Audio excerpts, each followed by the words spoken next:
All right, Bismillah ar-Rahman ar-Rahim. Rabbi Sharli Sadri wa Yassir li Amri wa Hlul 'Uqdatan min lisani yafqahu qawli. Amin ya Rabbal Alameen.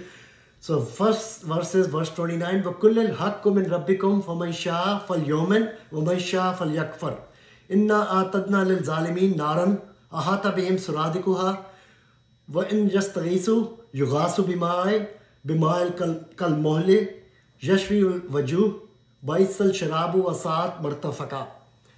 It's been translated in English, and say, the truth is from your Lord. Now whoever so wills may believe, and whoever so wills may deny.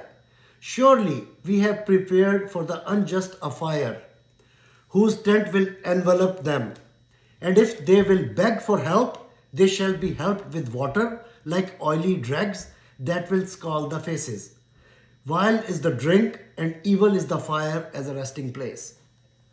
So we read in the previous verses that Rasulullah was reprimanded to not overlook these poor folks, and he wanted to invite the Quraysh, the Sardar, the rich people of Quraysh and the powerful people, influential people. So if they come in fold of Islam, Islam will spread exponentially. That's what he was hoping.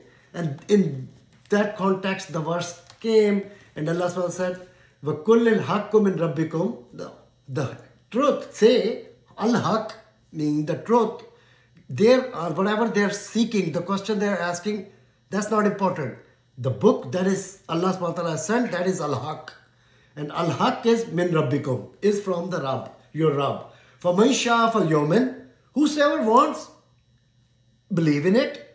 وَمَنْ شَاءَ فَلْيَكْفُرْ. And whosoever wants, deny it. So this is coming from the position of authority rather than trying to persuade them, come in the fold of Islam. Because Allah is speaking here. The person who is trying to invite you to the fold of Islam, who is trying to persuade you to come in my camp, he would be nice, super nice to you. He would try to sell his product.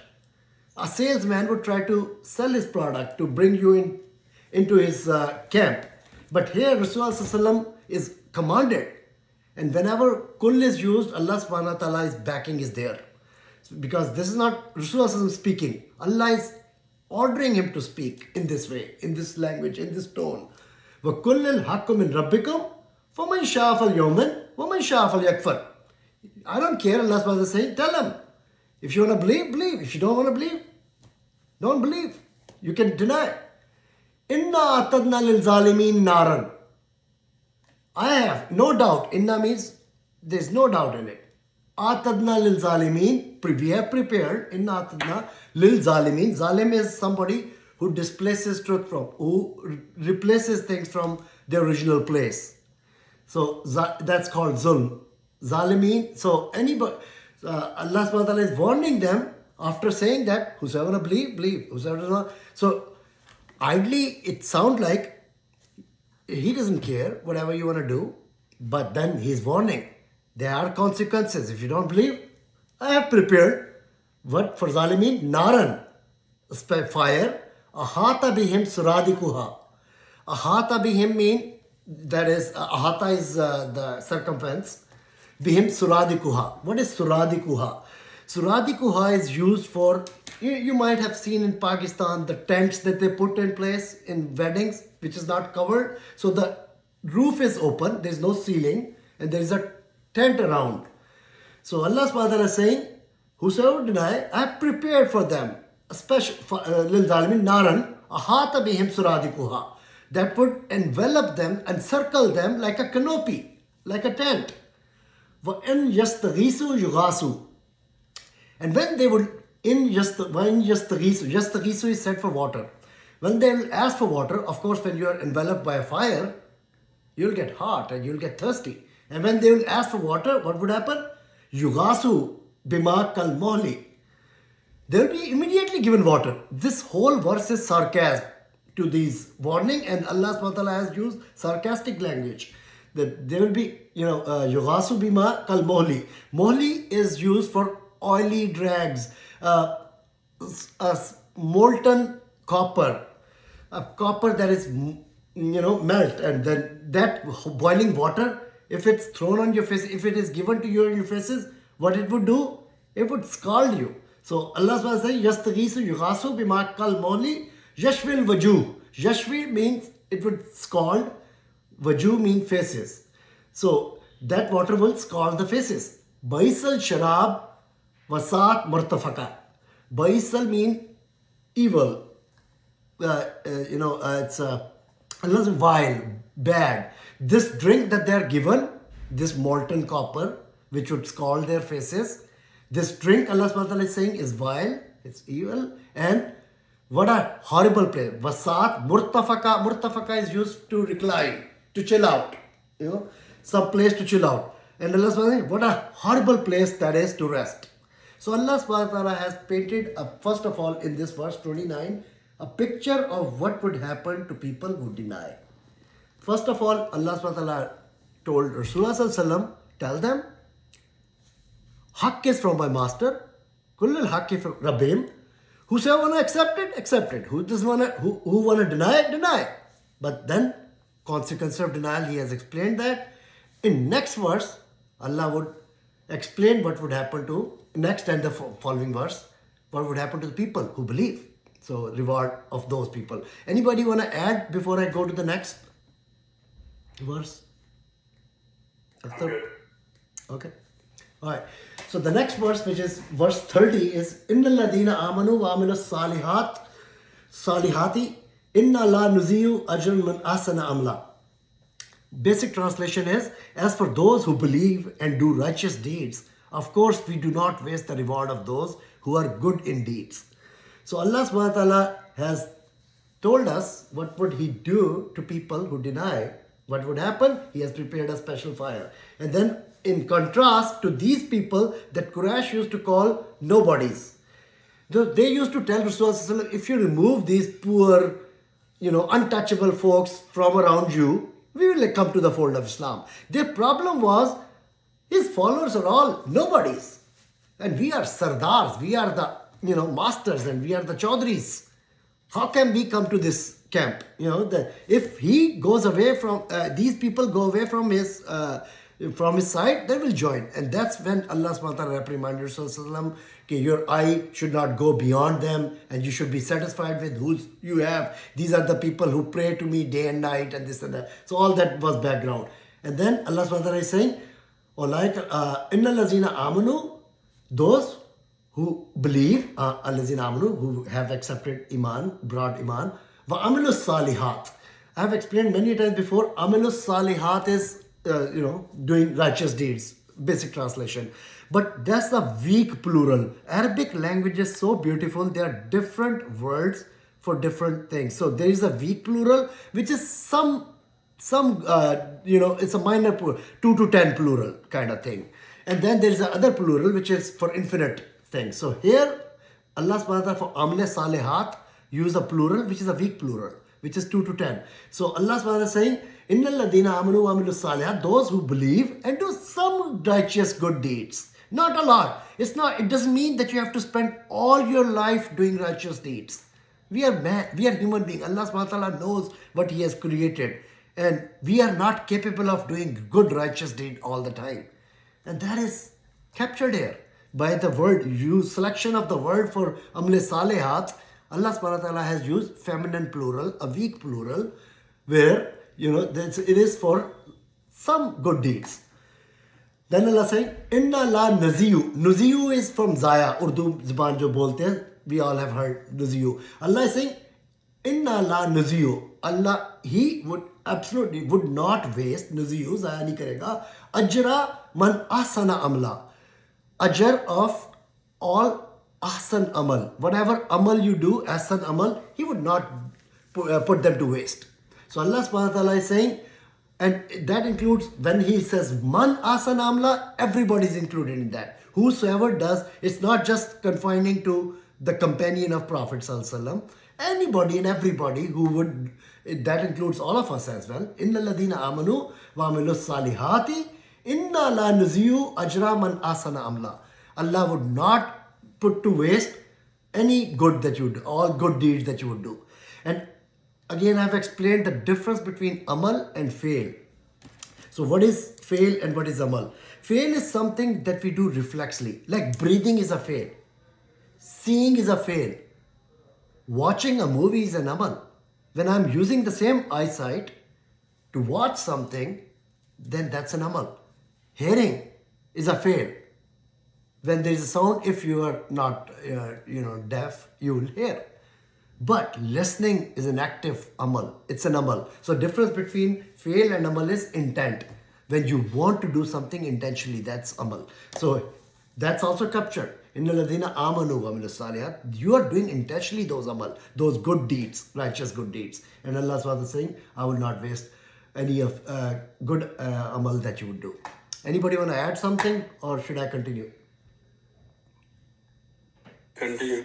Okay. Thanks. Bismillah. Next is which is the actual topic of today's discussion, verse 31 to 35. أولئك لهم جنة عدن تجري من تحتهم الأنهار يحلون فيها من أساور من ذهب ويلبسون ثيابا خضرا من سندس واستبرق متكئين فيها على الأرائك نعم الثواب وحسنت مرتفقا. Basic translation here is, those are the ones for whom they are eternal gardens, rivers flowing beneath them. They will be adorned therein with bracelets of gold, and they will be dressed in green garments made of fine silk and thick silk, reclining therein on couches. Excellent is the reward, and beautiful is the paradise as a resting place. Okay. If I just read this translation, I say, what is it? I don't care. This what? Those are the ones for those who eternal gardens. We have gardens here too. A rich man can say, oh, I have gardens here too. There's no big deal. And then what else is the reward? Rivers flowing beneath them. Oh, we have rivers and I have swimming pool in my house and everything is flowing. What's so big deal? Then next is, what is it? Allah was saying, they will be adorned therein with bracelets of gold. People wear bracelets of gold here. Nothing big deal. And they'll be dressed in green garments. I don't like green color. I don't want to wear that. So I don't care about going to heaven. Right? People can say that, but I'll explain to you what Allah subhanahu wa ta'ala is talking about here. Made of fine silk and thick silk, reclining therein on couches. Excellent is the reward, and beautiful is the paradise as a resting place.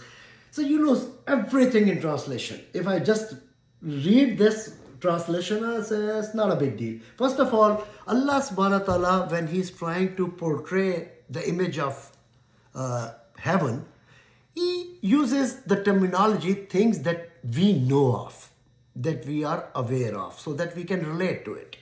If He had told us something that eyes have not seen, and Rasulullah has said in Hadith, the kind of things, rewards that you will get in heaven, no eyes has ever seen, no mind has ever comprehended. It would be unheard of, the kind of rewards that inshallah people of Jannah would get. But the basic picture, Allah subhanahu wa ta'ala is saying, Olaika, those are the people. The Olaika is used when it's continuation from the previous. So Allah subhanahu wa ta'ala is still talking about those folks. Inna ladina amanu wa amilus salihati inna la naziyu ajrun man asana amla. What is the asana amla? It doesn't mean they will be rewarded in this life. They might not be.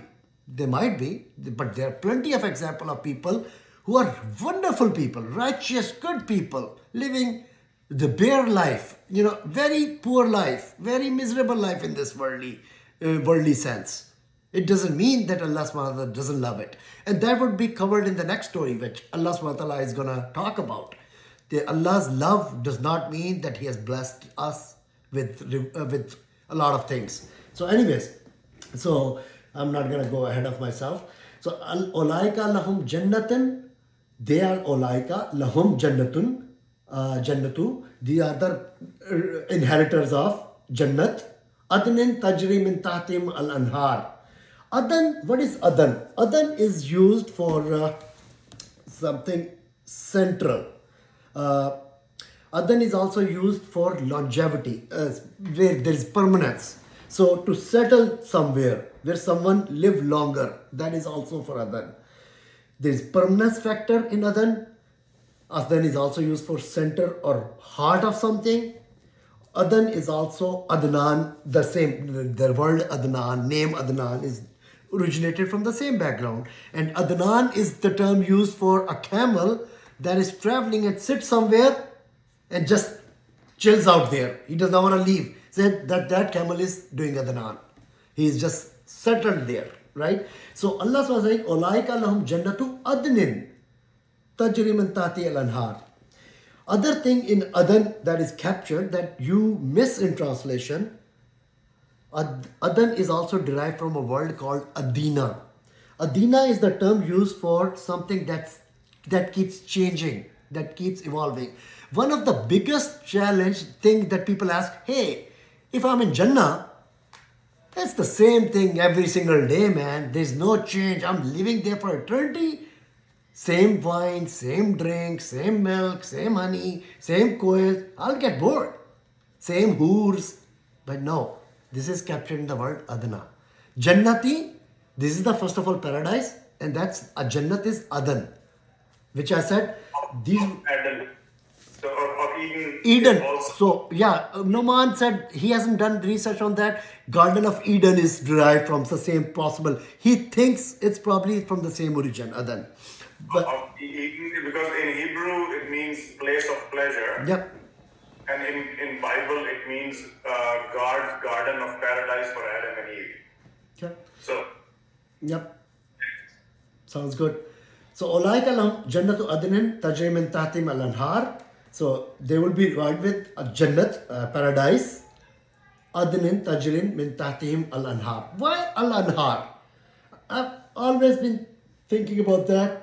So the rivers will be flowing beneath them. So first of all, what is the image that comes to mind for somebody who's rich? You go to California, West Coast there, the famous what is that 1,000 Mile Road, whatever that is.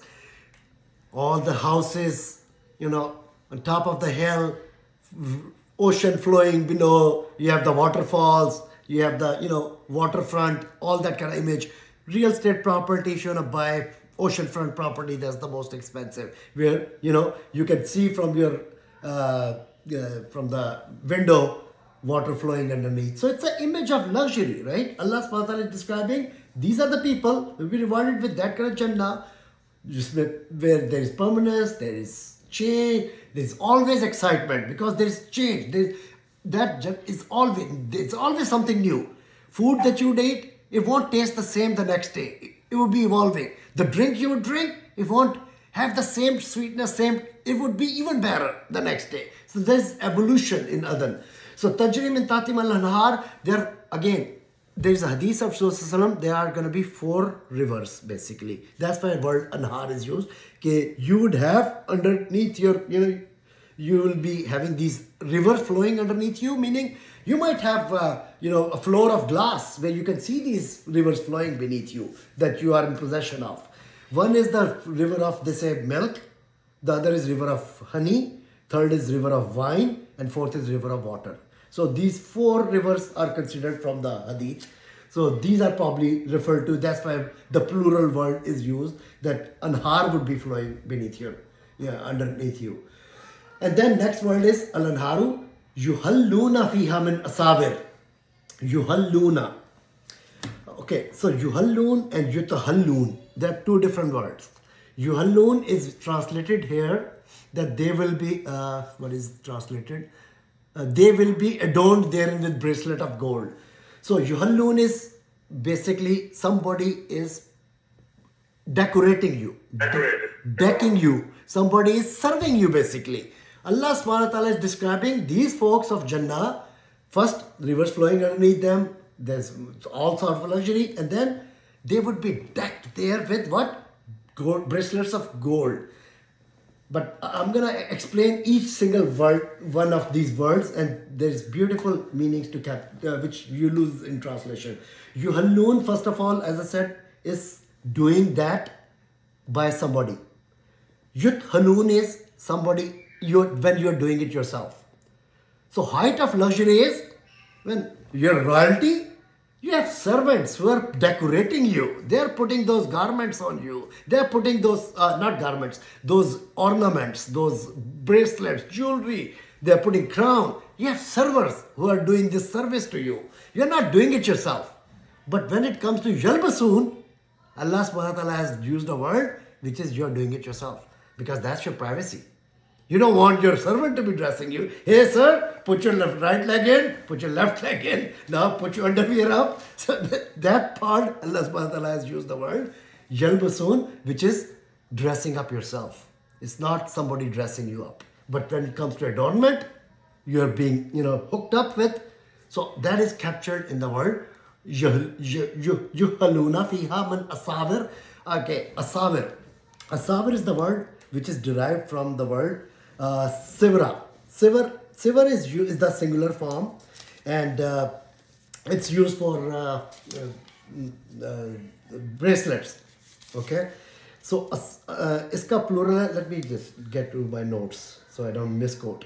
So a sivra is the singular form for bracelet. Sivar is the plural form of bracelet. Asawir, which is used here, asawir is the form which is plural of plural. So what is Allah meaning by that? The yuhalluna fiha min asawira.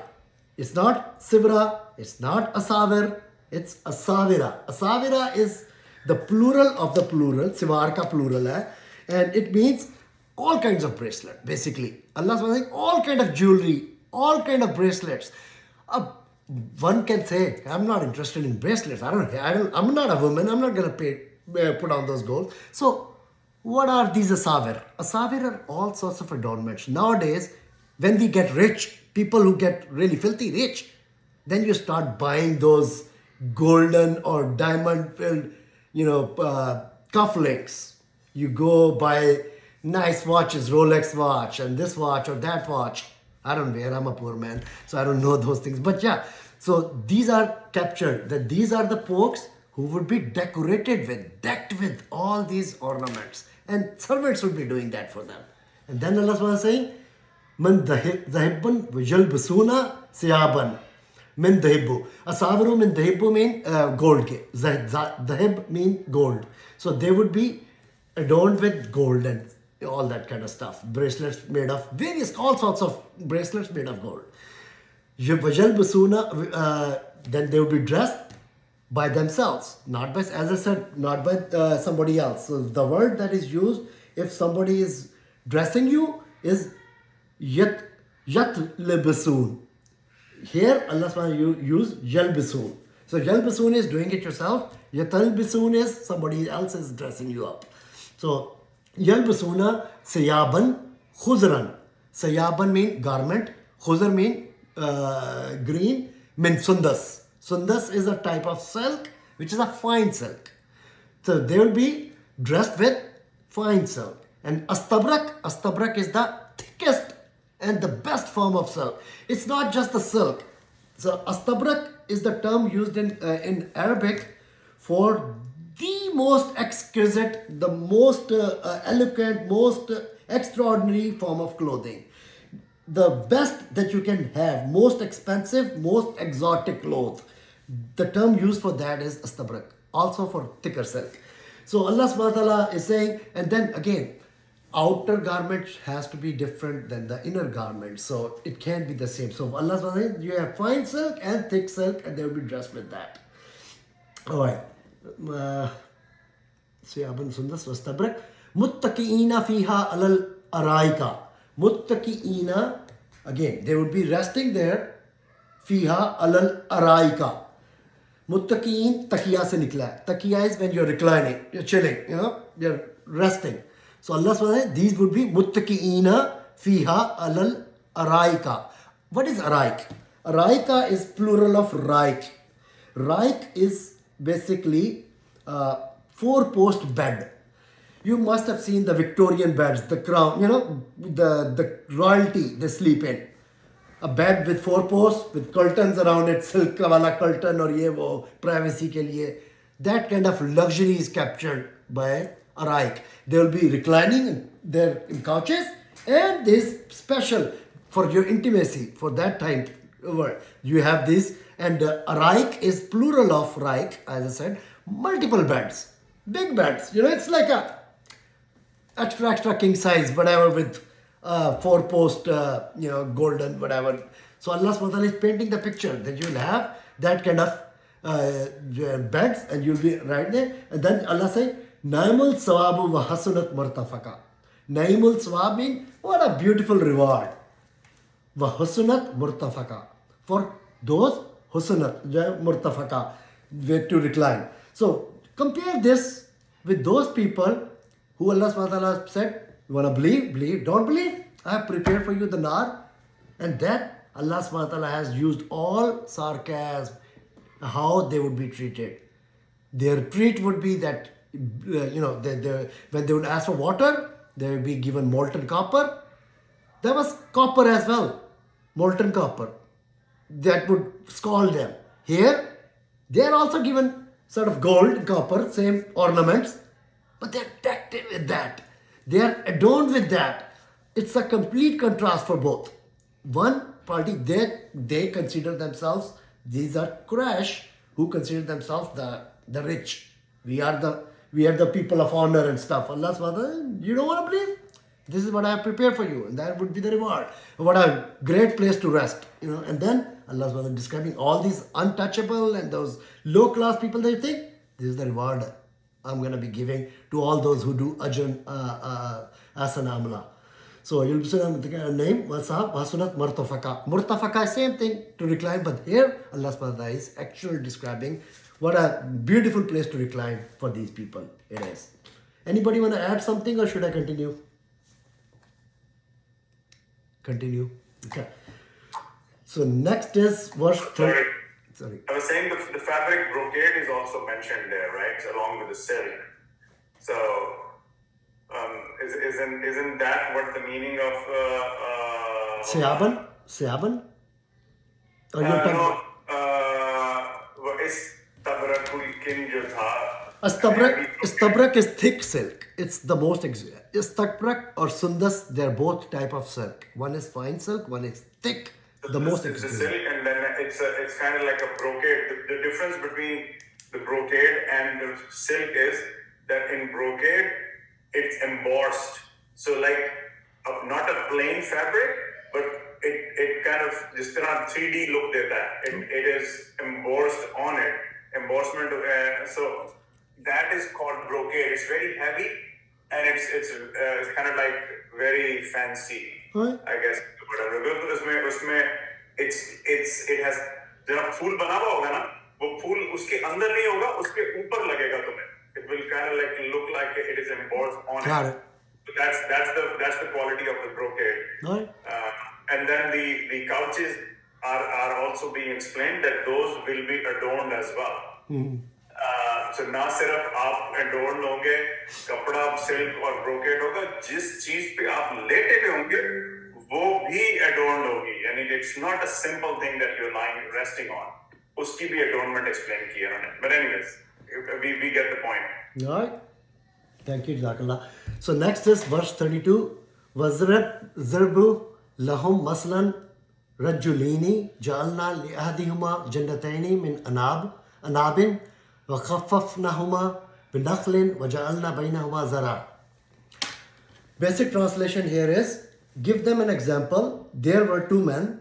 We gave one of them 2 gardens of grapes and surrounded both of them with date palms and placed vegetation between them. Again, you lose everything in translation. So I'll try to explain. Azrab is to strike them. Azrab lahum masalan. Strike them with the example of what? Masalan, rajulaini. Rajulain mean two people, right? 2 mard. Rajul se. Strike them with the example of rajulin. And masalan rajulin is used for the grammatically that is. Masalan and rajulin. So that is to say 2 men. I.e. नहीं हम लिखते English में I.e. That is to say, so वो है. So Allah was saying, strike them or give them the example of in basic term, but literal translation would be Azrab ki, strike them lahum maslan with the example rajulain, that is to say 2 men, rajulain, ja'alna li ahadihuma. Ja'alna कहते हैं we provided them, we gave them. Ja'alna li ahdihuma. Li ahadihuma, out of those to one of them. Ahad se nikla ahadihuma, right? Rajulain, Allah subhanahu wa ta'ala is giving them the example of two men. Ja'alna, provided, Ja'alna li ahdihuma, one of them, jannataini. Jannatain mean two gardens, again plural of jannat. Okay, so first of all, why Allah subhanahu wa ta'ala, let me explain first. Jannatain min anabin. Anab is used for grapes. Jannatain, gardens of grapes. Min anabin. Wa khaffafnahuma. Khaffafnahuma bin nakhli. Nakhl की मैं पहले translate करूँ. Nakhl is used for date palm tree. Palm tree के लिए. The thing to capture, note is, anab is used for grapes, which is a type of fruit. Allah subhanahu wa ta'ala has not said grape wine, which would be a plant. Allah subhanahu wa ta'ala has used anab for grapes, the fruit form.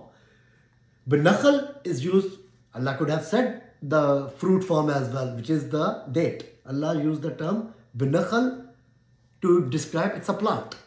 Nakhl is the palm tree, which grows date, but Allah subhanahu wa ta'ala is capturing the meaning of which is more of benefit. That meaning is captured. Binakhl is used here for palm tree, not for the dates. So one example was for the fruit, another one was for the tree, which is a plant. So I'll explain to you why he used that. وَجَعَلْنَا بَيْنَهُمَا زَرَعًا. And what he did, he also provided, وَجَعَلْنَا, same, جَعَلْنَا, providing, بَيْنَهُمَا, between them, zara. Zara is used for zaraat se nikla hai. Zara means crop. So Allah subhanahu wa ta'ala is saying, strike them with give them an example of two men. Out of there, one of them, we gave him two gardens, two jannatain, two gardens of anab, of grapes. وَخَفَّفْنَهُمَا.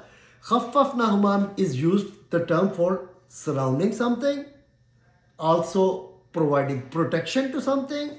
Khaffaf is originated from, say, Khaffafnahuma, to providing security, to providing surrounding, the boundary wall, all that is captured in Khaffafnahuma. So Allah subhanahu wa ta'ala is saying he was provided with two gardens of grapes, which were surrounded by palm tree.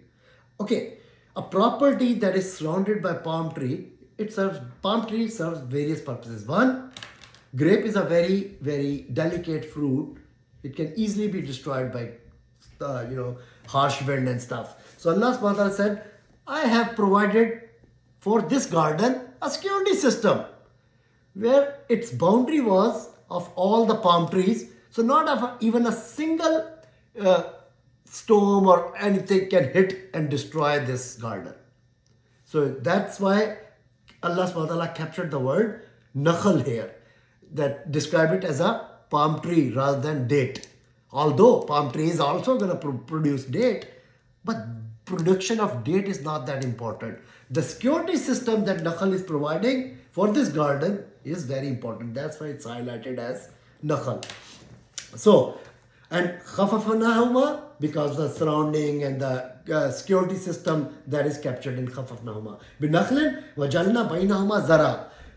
Zaran, zaraat के लिए, cultivation के लिए, crop के लिए word use हुआ है. So there are different words for zaran.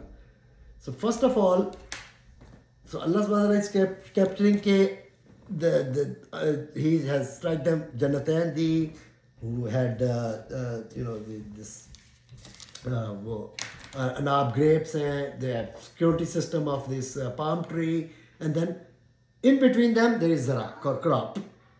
So there's not even a single inch of this land which is not producing something for him. That is basically captured. There's grapes, fruit is there, there's palm trees are there that are also producing dates, but providing the security system for his garden from all sorts of problems. It's providing the protection, and then whatever is in between, Allah has in between them is zara, crop. having zara is crop is basically so fruit is different category, grows in one season, crop grows in different season. So there's no off season for this guy. His garden is either producing fruit all year round or in the season, and when fruit is not being produced, it's producing zaraat, cultivation, the crop. So he is loaded. That is basically being captured in this description. I'll continue with the next one because it's so kilta, which is the kilta al jannatani atat akulluha wallam tazlim minhu shayya wa fajjarna khilalahuma nahra. The translation for that is, both the gardens brought forth their fruit and suppressed nothing from it, and we caused a stream to flow through them. So, first, Allah subhanahu wa ta'ala has described two gardens for him, and both gardens we know from the story that it seems like it's producing all the time. He's loaded, he's all set. Then Allah is saying, Kiltal Jannatani. Kilta is the plural form of kul. So, again, let me get my notes so I don't misquote anything. Okay. Kilta is, and so again, there's a word kul, then kullahuma, and then kilta. Kilta is used, so kul would be all them, so one, then kullahuma, all two of them, and then kilta is entirety of all two of them, basically. That is captured in kilta. Kilta is a plural of plural again. So what is it capturing? Not that this gardens they are producing. Allah was saying kilta al jannatain, all entirety of these two gardens, al jannatain atat akullaha.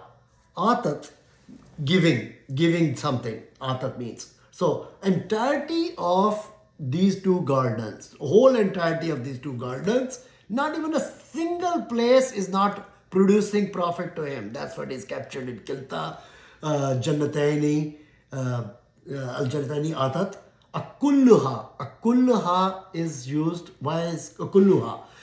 Allah subhanahu wa ta'ala could have used samaran because bagh is going to produce samar, fruit or those kind of things or something, but Allah subhanahu wa ta'ala used word akulluha. What is akulluha? Akulluha is a word used for consumable goods. So it's a possibility that your garden is producing grapes, but 20% of them are not good. They were eaten by rodents or something, and they are not audible. They are not edible, right? So you can't eat them. You cannot consume them. By using the word akulluha, that's edible form of fruit and products. Nothing is wasted.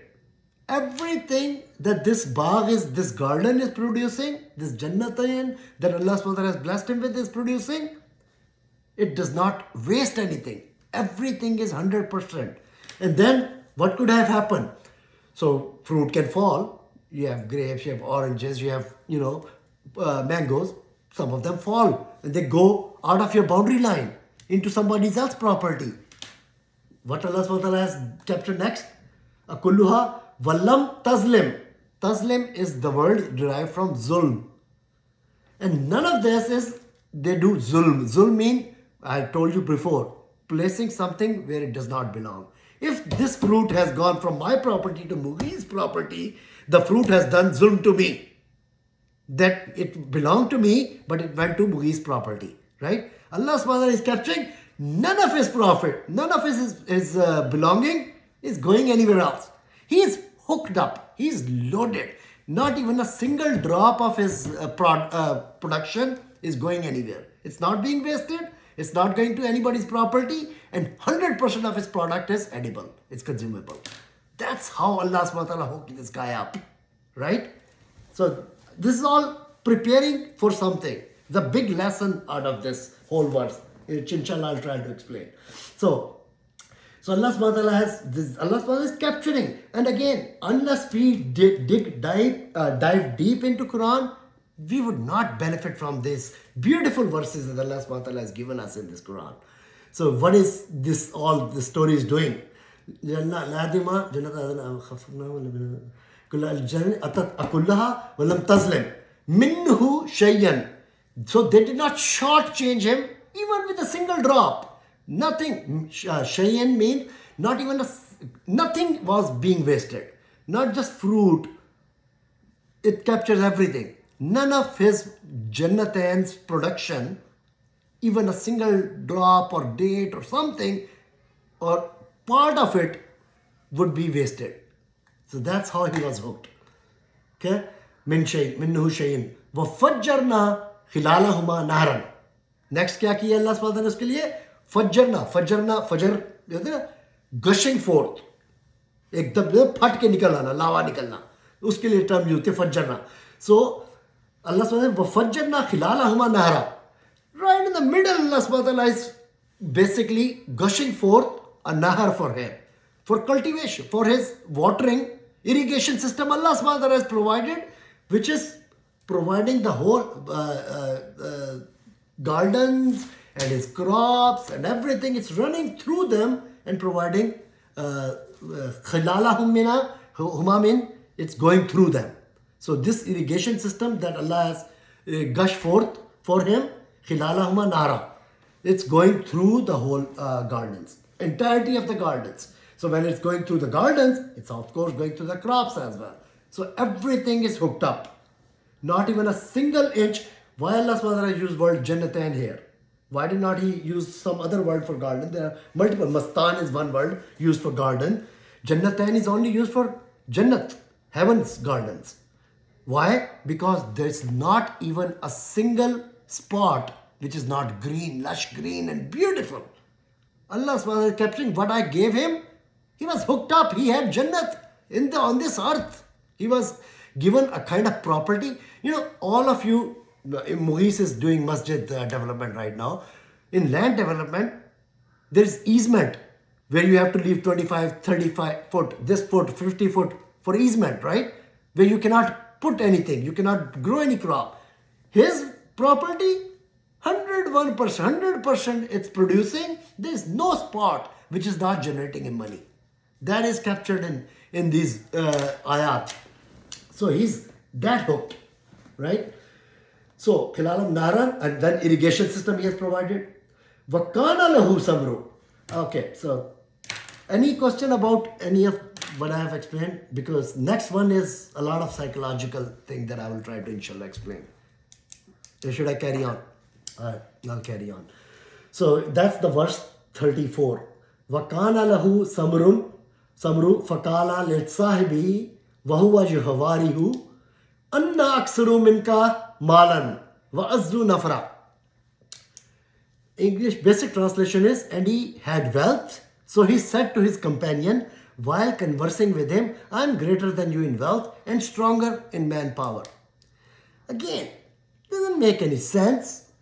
Allah subhanahu wa ta'ala is just describing how good his fruits are, how great his garden is. Allah is giving us example. And all of a sudden, Allah subhanahu wa ta'ala is saying, and he had wealth. Yeah, we know he had wealth. So he said to his companion, while conversing with him, I am greater than you in wealth and stronger in manpower. Why somebody would do that? What is missing here? What is missing here? Doesn't make sense. I'll tell you what is going on in this guy's head. What is captured so beautifully in this Arabic, which we are losing in translation. So, Vakana lahu samrun. First of all, Vakana lahu samru, one who has samar, who has fruit. The one, Allah subhanahu wa ta'ala continuing the story, the one who was given this kind of gardens and yet to. So Allah subhanahu wa ta'ala is painting a picture when his fruit is all ripe up, ready to go for sale. It's loaded on trucks, right? Vakana lahu samru. The guy who has samar, it's right there, present, hooked up, good to go. Then what happened to him? When he is looking at his stuff, loaded on trucks, what feeling he's probably getting? If I buy a new Lamborghini, what is it that intrapsychically I'm wearing Louis Vuitton, Versace suit, Gucci shoes, all that kind of stuff. I want praise. I want praise. I want somebody to acknowledge how good I am, How great! So in his full glory, this guy is dying to be admired. Allah subhanahu wa ta'ala has so beautifully captured his psyche and explained to us. And this is not limited to him. This goes on with all of us. Vakana lahu samru, when he was seeing his glory, fakala lil sahibihi. He said to his sahib. Sahib is used for a companion who is your friend, who is a close friend, who you hang out with a lot. And Allah subhanahu wa ta'ala said they were two companions, right? Allah subhanahu wa ta'ala. The other guy was so, probably either poor or so unimportant, Allah did not even mention what he was given. Except for passing, if you go into grammatically, that he had nothing significant, that's why Allah subhanahu wa ta'ala did not even. But he was his sahib. He was close companion, close friend. And he wanna, وَقَالَ لَهُ سَمْرٌ فَقَالَ لِلْصَاحِبِهِ وَهُوَ يُحَاوِرُهُ. What is yuhaviruhu? यहाँ पे translate किया गया, they have translated it, and he had wealth, so he said to his companion while conversing with him. Yuhaviruhu is translated as conversing with him. That's okay translation. But what is yuhaviruhu? So yuhaviruhu is, there are a couple of things in yuhaviru. Havarata is basically a conversation when one person is asking question, other is answering. If it was Tohaviru is where we both are conversing. I'm asking something, Mughis is asking something, one is questioning, other is responding. We are having a conversation, but we are both actively asking questions, right? That is called Tohaviru. Yuhaviru is a kind of conversation when one person is leading the discussion. He is leading the question, other person is responding, but unfortunately he's not giving him what he wants. So this guy, what he was trying to do, وَقَالَ لَهُ سَمْرٌ فَقَالَ لِلْصَاحِبِهِ وَهُوَ يُحَاوِرُهُ. When he was conversing him, so he's going back and forth. Yuhaviru means back and forth. Conversation, but led by Yuhavir, because the love word Allah subhanahu wa ta'ala uses Yuhaviru instead of Yutahaviru. Yeah, that makes me understand that this conversation is being led by this rich man. He is leading the conversation. The other guy is responding. He's saying, oh man, yeah, looks good. I think I had a good year this year. So he was looking at his, products, but the fruits are loaded on truck. God, Allah has blessed me, man. Yeah, seems like good year. He is not giving it. Second time, third time, he's trying back and forth. Because he wants this guy to go, oh yeah, you're really blessed. That's a great honor that you're such a rich man. That's what he want to hear. When he's not getting it, then he bursted what was on his mind. That is captured in the next. Yahaviru, ana aksaru minka. What he said? Ana, I am, aksaru, I am more. That is the most important thing for him to, he is dying to show off. Same thing happens with all of us when we chase the brand name. Why? People, even the poor people who can't afford it, they want to buy a Louis Vuitton, fake Louis Vuitton. There are markets full of those kind of products because people are so brand conscious. If I'm buying a Louis Vuitton, it has to show that I'm wearing Louis Vuitton. If I'm wearing Gucci, it has to show that I'm wearing Gucci. Why are we wasting all that money? For exact same reason that this guy was, yeah, you know what? Then they're very nice. You must have seen those aunties. Oh yeah, mashallah, yeah. My daughter has a great wedding, yeah. I'm only daughter, so it cost only $200 per person for the venue. But yeah, my only daughter, I had to do it. Oh yeah, I've heard you guys had your daughter's wedding too. I thought you did masjid, right? Okay. So that's a subtle way of saying that who I am and who you are, right? You want to impose your superiority on somebody else. This is what he was itching to do as well. But his sahib was not giving him what he wanted. And then it bursted out of his mouth. Ana aksuru minka malan. I am more. First of all, he's equating himself because the wealth that he has, that he is more. What made somebody more? Because he has more wealth? Well, Allah subhanahu wa ta'ala has just previously described us the story. Who would be rewarded? These untouchable, these poor people, Allah subhanahu wa ta'ala, who has iman. They would be decked in, they would be adorned in. You are chasing these things, and Allah subhanahu wa ta'ala is then giving us the example of this guy, that how he hooked him up, how he was given so much. And then, what was his state of mind? He was thinking, and this is not a ghair Muslim. He is shown as a believer. He's not a non-believing person. He's a believer, like you and me probably, who are guilty of probably falling in the same trap, that we want to impose on others how good we are, how rich we are, or what, in a subtle way. That's what he was trying to do by making those comments, Huma. But when the other person did not get impressed by his wealth or whatnot and did not give him, then he blurted it. Ana aksaru minka. I am more. Minka malan. In mal, minka in mal.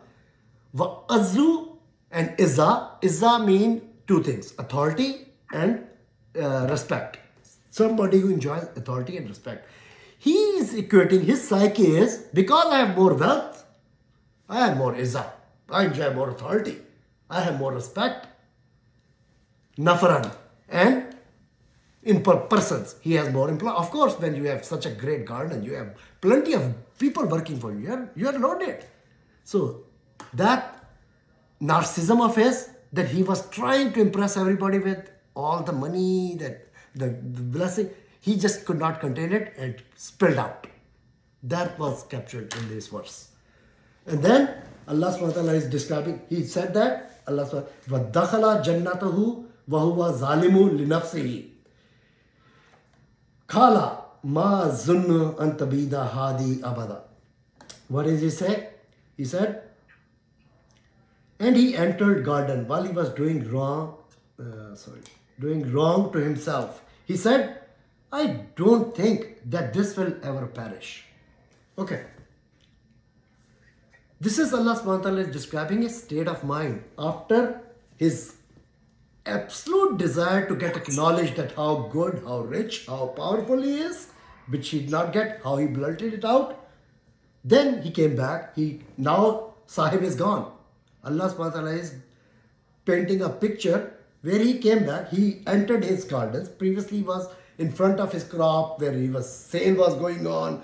His trucks were loaded with fruits, and that's when he was having a conversation with his companion back and forth, where he was asked a question, trying to get him to acknowledge how good, how rich he is, and he did not get it, and he spelled out all those things. Now he came back, entered his garden. While he was entering, وَدَخَلْ جَنَّتَهُ, when he was entering his garden, وَهُوَ ظَالِمٌ لِنَفْسِهِ, when he was doing zulm linafsihi, apne upar. Allah is saying, while he was doing zulm on his nafs.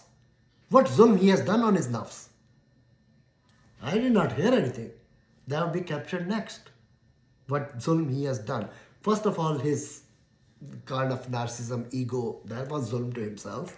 But the most important is, Kala, he said, Ma az-zunnu antabayda hadi abada. I don't think this will ever perish. I don't believe, Dakhal Jannatu Bahu Zalimun Linafsihi Kala Manna Zunna. I don't zun kehte guman karna. I don't think, I don't believe, I don't think Antabida Hadi Abada. This is gonna be for Abada. It's never gonna go away. The way I'm being hooked, it's never gonna go away. So the power, the money, it's making him basically Pharaoh. And next verses, we are not doing it. Aa jayega, okay, I don't think Saath is coming. And if it's going to come, I'll be hooked there too. Anyway, so that is captured in this psychology. He's not talking to somebody. He's having thoughts in his own head. He's not even conversing with anybody when he's saying that. وَدَخَلَ جَنَّتُهُ وَهُوَ ظَالِمٌ لِنَفْسِهِ قَالَ مَنْ. He's saying that to himself in his head. He's just getting these kind of ideas in his head. Oh, Allah subhanahu wa ta'ala has hooked me up. Oh, I'm making 10 million this year, 5 million this year, 100 million this year. I'm hooked. I don't think it's ever going to perish. I'm so intelligent. I'm so good. I'm such a great doctor. I don't think my practice will ever go away. I don't think I will ever be in bad shape. And then next would be, oh, if Allah loves me so much, He has blessed me so much here, He's going to hook me up there too. That is the most scary thought that one can get in his head. how blessed you are is not a measure that you are loved by Allah subhanahu wa ta'ala. It's a trial of Allah subhanahu wa ta'ala. Absolutely like a trial for this guy who was hooked to the point that not even a single grain was being wasted. Not even a single spot of his land was not producing for him. But aage aega, what happened to his crop and what happened to his garden and all that stuff. All that security details. As he entered the garden, wronging his soul, like he was doing something wrong with his soul as he entered. Nafs. So just the thoughts in his head were wronging his soul. Like just the thoughts in his head as he's entering and he's doing these things in his head. कि ये तो कभी नहीं जाएगा. This will never end. ना मुझे कभी कुछ होगा. मेरे पास तो पैसे हैं और मैं तेरे से बहुत ज़्यादा अमीर हूँ. I have a lot more than you do. And just that is wronging his soul. I think that is the sentence that I captured in this last verse. Yeah. So also the wronging himself, his own self. नफ्स कहते हैं अपने आप को wrong करना, अपने आप से जुल्म करना. Placing something where it does not belong. Remember the definition of zulm. What is he doing wrong here to himself? He is making himself that I'm the reason I'm blessed with so much. He forgot it is Allah who has blessed me. He is doing shirk here. He is doing shirk here. Yeah. It's arrogance. It's arrogance. It's his shirk.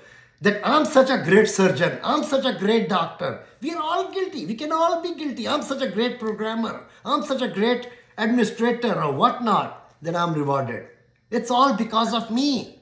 It's my skill set. No, it's all Allah's blessing. It goes away like this. It goes away like And this. the same way, we think this money is ours and we did it and we got it. It's not our money, it's Allah's money. He's given it to us, and we will be tested how we distribute it Yep. to people around us or to different causes. So I think that's the most important thing to learn from this lesson. Absolutely. So it's all Allah's imana. If Allah has blessed you, just remember it's a huge trial. How you do what you do with that money, that's where the test comes. And it's a big test. So be very careful. We can easily fall in that trap and I'm not saying don't wear Gucci, don't wear Versace or Louis Vuitton or drive Lamborghinis or whatnot. May Allah bless all of us that we can enjoy those things. But at the same time, remember the people who are less fortunate. Don't be arrogant. Have humility. That's the most important lesson. If we did not learn anything from today's lesson, this is the key that we need to learn. You have I quote Spider-Man movie. With great power comes great responsibility. So I gotta go. So, all right. So that- Okay. You guys. जज़ाकल्लाह खैर बहुत शुक्रिया बहुत बड़ा والعصر إن الإنسان لفي خسر إلا الذين آمنوا وعملوا الصالحات وتواصوا بالحق وتواصوا بالصبر آمين يا رب العالمين. Allah Hafiz bhaiyo, inshallah next week. Allah Hafiz.